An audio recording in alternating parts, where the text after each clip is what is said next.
Currently, the deadline for filing tax returns is 30th June of every year for all categories of income, which leaves no room for verification and validation of filed returns before the commencement of another financial year.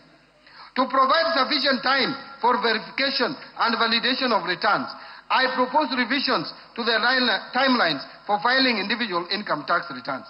Under the proposal, taxpayers with nil returns will be required to file within 1 month after the end of the year of income, because they have nil returns anyway.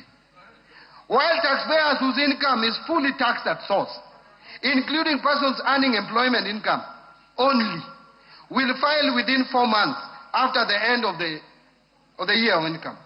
All other taxpayers are required to file their return by 30th of June every year. All businesses will still continue to file their returns by 30th of June every year. So it is not true that we are reducing for everyone, making filing returns complicated.